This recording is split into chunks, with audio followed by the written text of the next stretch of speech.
Okay, guys, I'm going to be going over the answers from the first TA. This was an Algebra 1 review. If you'd like to reassess or you haven't taken this yet, I recommend watching this video, preparing yourself, and then getting ready for either the retake or the original that you haven't taken. So number 1 on the TA was a problem where you just had to use order of operations, and so that's PEMDAS. And so PEMDAS stands for parentheses first, then exponents. Multiplication and division are next, but it's whatever comes first in the problem. So if the division comes first, you'll do the division. If the multiplication comes first, you'll do the multiplication after the exponents. And then last is addition and subtraction. Those also, it depends on what comes first from left to right. So after you've done parentheses, exponents, multiplying, dividing, then if subtraction were to come first before addition, you would do that first. Or if addition came first, then you would do that. And so if we look at this problem, we can see that there is a P, there are parentheses. And so we're going to do the parentheses first. And so inside the parentheses, we have 14 plus 8. So we get 22 there. And then after the parentheses are done, we're doing exponents. There are no exponents, so we can skip this step. The next one is multiplication and division. It's whatever comes first in the problem.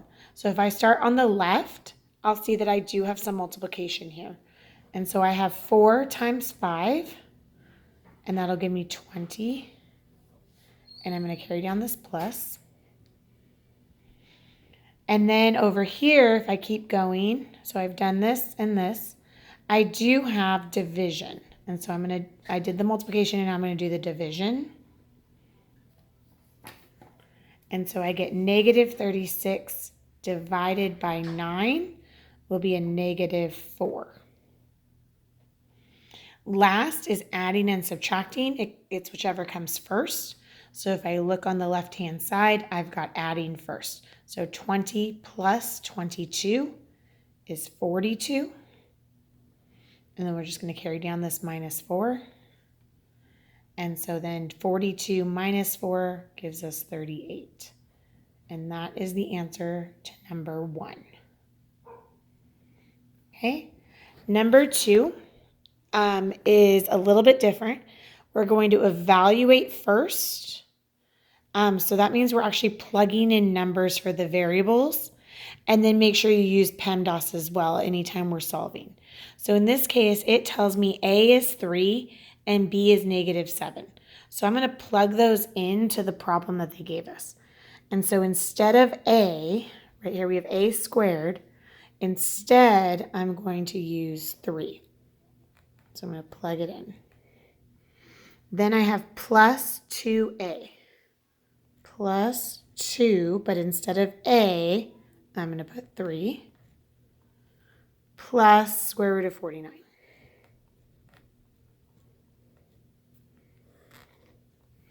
In the denominator, I have B minus 4, but instead of B, I have negative 7. So it's negative 7 minus 4. And so now we can use PEMDAS and solve for this. So we can do parentheses first, but remember parentheses also mean grouping.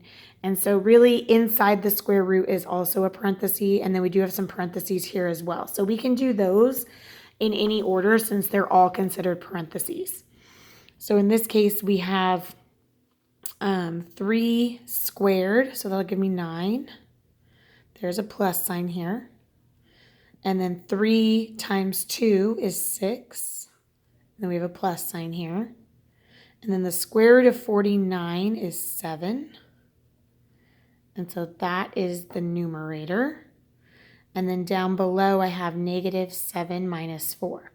Now inside grouping, it's also important to understand that a fraction bar also separates our problem. So we are going to do the numerator by itself, almost like these whole things are in parentheses. And then we're going to do the denominator by itself, like those are in parentheses. So we have 9 plus 6 plus 7. we get 22. And then down here, be careful. It's a -7 minus 4 more. So we get a -11. This can be reduced. 22 divided by -11 does turn into -2. And so that would have been your final answer for that one. Okay, number 3 is simplifying.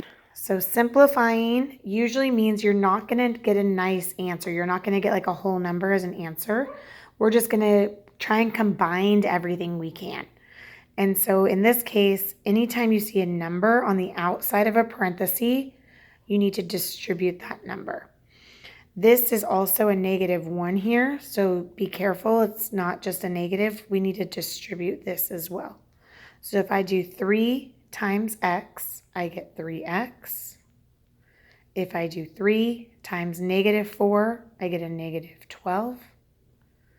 Over here, -1 times 2x gives me a -2x.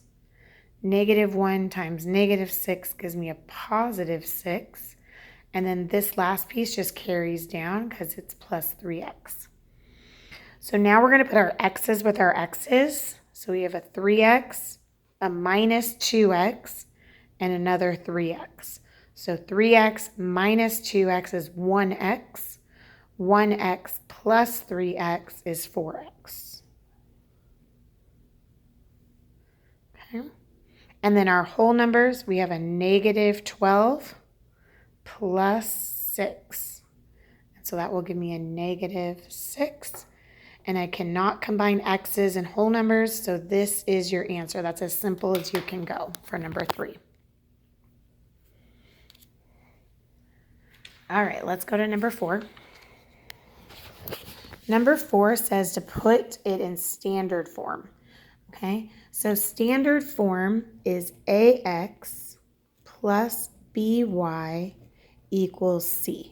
So that means we want our x's and our y's on one side and our c on the other side. And anytime it goes over the equal sign, it's going to change its sign, okay?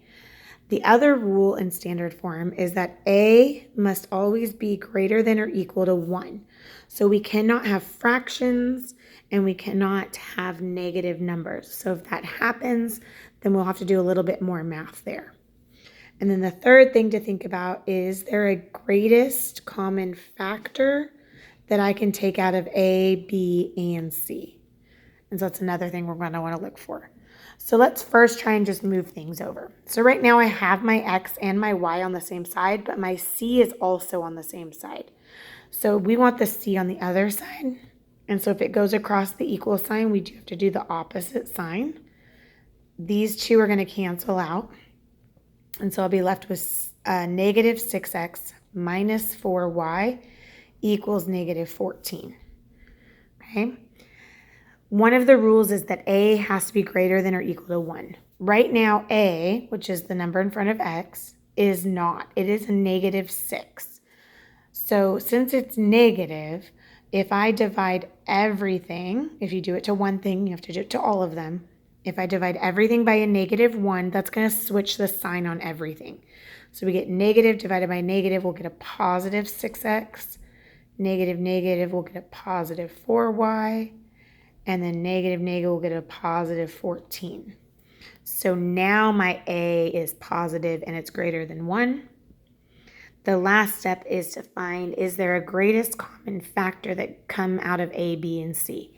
And so in this case, there is. A 2 can be taken out of all these. And so 6 divided by 2 will give me a 3x. 4y divided by 2 will give me a +2y. And then the last 14 divided by 2 is 7. So I've now followed all the rules. And so my final answer in standard form is 3x plus 2y equals 7. Okay, let's do one more for this video, and then I'll do 6 through 10 on the other video, so we can take a break. All right, so the next one, it wants slope-intercept form. Slope-intercept form is y equals mx plus b. Well, The good news is this problem is already in slope-intercept form. We already have y equals mx plus b. Our m in this case is going to be a negative 5, 6, and our b is 4. And so remember, the b is the y-intercept, okay? And so it's already in slope-intercept form, so the very first thing it says is find the y-intercept. Well, what's nice is we already did. It's right here, it's 4. Now on the quiz, it did say to put it in coordinate form. Since it's the y-intercept, x is going to be 0 because 1, 2, 3, 4. If we go through the intercept right here, then our x value is 0. And so for our intercept, it should have been 0, 4 should have been your answer. So if we finish graphing this, we're at 0, 4 because the last part was to graph it. And we know our slope is a negative 5, 6. What that means is we're going to go down 5 units and to the right 6. 1, 2, 3, 4, 5, and then over 6. 1, 2, 3, 4, 5, 6. This gives me a second point.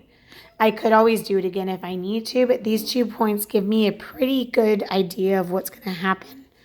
And so if I connect the dots, then I get my line. And so that was the answer to number 5. Okay, let's take a quick break and then watch video 2 for problems 6 through 10.